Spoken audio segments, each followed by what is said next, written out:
आइए रुक करते हैं देश विदेश की कुछ ताजा खबरों की ओर। शेख हसीना पर बांग्लादेश में दर्ज हुआ किराना दुकानदार की हत्या का केस। एफआईआर में कई नेताओं के भी नाम। बांग्लादेश में शेख हसीना के खिलाफ केस दर्ज होने की शुरुआत हो गई है। हालांकि उनके खिलाफ अभी एक किराना दुकानदार की हत्या का मामला दर्ज किया गया है। दरअसल 19 जुलाई को बांग्लादेश की राजधानी ढाका के मोहम्मदपुर इलाके में पुलिस ने फायरिंग की थी। ढाका ट्रिब्यून की रिपोर्ट के मुताबिक गोलीबारी में मोहम्मदपुर के किराना दुकान मालिक अबू सईद की मौत हो गई थी। इस मामले में ही अब बांग्लादेश की पूर्व सीएम शेख हसीना को आरोपी बनाया गया है। शेख हसीना के अलावा इस केस में अन्य 6 आरोपी भी शामिल हैं। ढाका की नई सरकार 15 अगस्त से है नाराज, रद्द कर सकती है छुट्टी। बांग्लादेश में नई अंतरिम सरकार के गठन के बाद बीएनपी और जमात इस्लामी सहित कई पार्टियों ने 15 अगस्त को राष्ट्रीय शोक दिवस के तौर पर नहीं मनाने का आग्रह किया है। इन पार्टियों का मानना है कि ये दिन स्वतंत्रता की घोषणा के भावना के विरुद्ध है। 15 अगस्त 1975 को शेख मुजीबुर रहमान की उनके परिवार के साथ हत्या कर दी गई थी, जिसके बाद से ये दिन राष्ट्रीय शोक दिवस के तौर पर मनाया जाता है। राक्षस ने बांग्लादेश छोड़ दिया है, मोहम्मद यूनुस का शेख हसीना पर सबसे बड़ा हमला।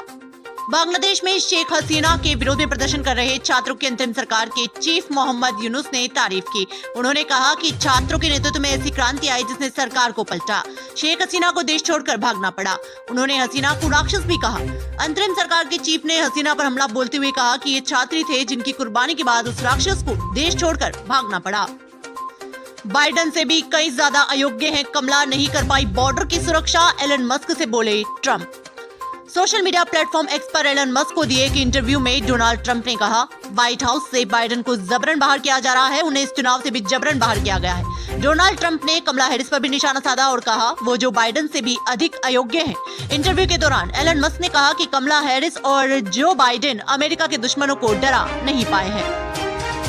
नीतीश सरकार गिरा सकते हैं, कांग्रेस का सीएम को इशारा, क्या है मायने। बिहार के औरंगाबाद से कांग्रेस विधायक आनंद शंकर सिंह ने कहा है कि नीतीश कुमार चाहे तो केंद्र की सरकार गिरा सकते हैं। सिंह ने कहा कि नीतीश कुमार के हाथ में अभी भी इतना पावर है कि चाहे तो विशेष राज्य के दर्जे के लिए सरकार गिरा सकते हैं। उन्होंने कहा कि केंद्र में बैठे मोदी की सरकार में नीतीश कुमार भी शामिल है, लेकिन बिहार को विशेष राज्य का दर्जा नहीं मिला है। महिलाओं की कब्रें खोदकर शवों से दुष्कर्म, सलीम गिरफ्तार। कराची पुलिस ने शुक्रवार 9 अगस्त को 40 वर्षीय मोहम्मद सलीम को गिरफ्तार किया है, जिसने कोरंगी कब्रिस्तान में हाल ही में दफनाई गई महिलाओं की कब्रों को खोदकर उनके शवों का यौन शोषण किया।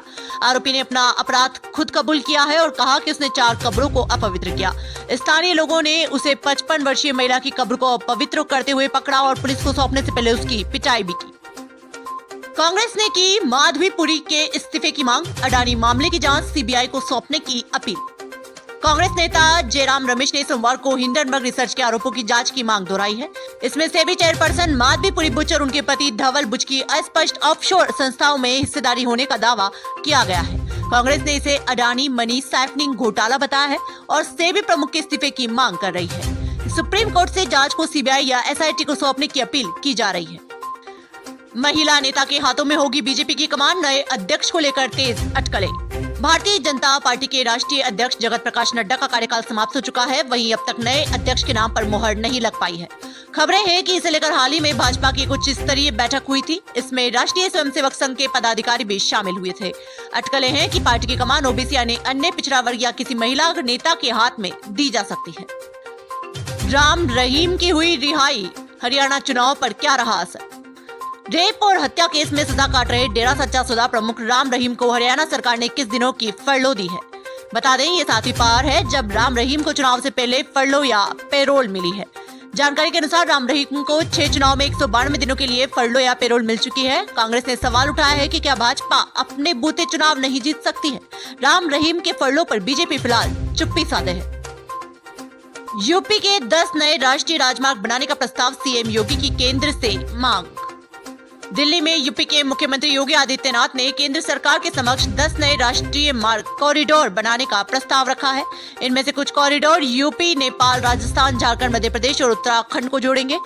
मुख्यमंत्री ने उत्तराखंड के काशीपुर से भरतपुर, राजस्थान तक राष्ट्रीय मार्ग बनाने का सुझाव दिया है। इस कॉरिडोर से आगरा एक्सप्रेसवे भी जोड़ा जाएगा। यौन उत्पीड़न के मामले में जोधपुर सेंट्रल जेल में आजीवन कारावास की सजा काट रहे आसाराम को राजस्थान हाईकोर्ट से बड़ी राहत मिली है। अदालत ने उपचार के लिए आसाराम की 7 दिन की पेरोल मंजूर की है। वो 1 सितंबर 2013 से जेल में बंद है और अब करीब 11 साल बाद पेरोल पर बाहर आएंगे। ये पहली बार है जब आसाराम की पेरोल मंजूर हुई है। वो पुलिस कस्टडी में इलाज के लिए महाराष्ट्र जाएंगे। राजस्थान हाईकोर्ट के न्यायाधीश जस्टिस पुष्पेंद्र सिंह भाटी की खंडपीठ ने उनके अंतरिम पेरोल को मंजूरी दी। देश दुनिया की तमाम बड़ी खबरों से जुड़े रहने के लिए देखते रहिए पीटीवी हिंदुस्तान। यदि आपने अभी तक आपका अपना YouTube channel PTV Hindustan subscribe नहीं किया है तो अभी सब्सक्राइब कर लें, बेल आइकन जरूर दबा दें।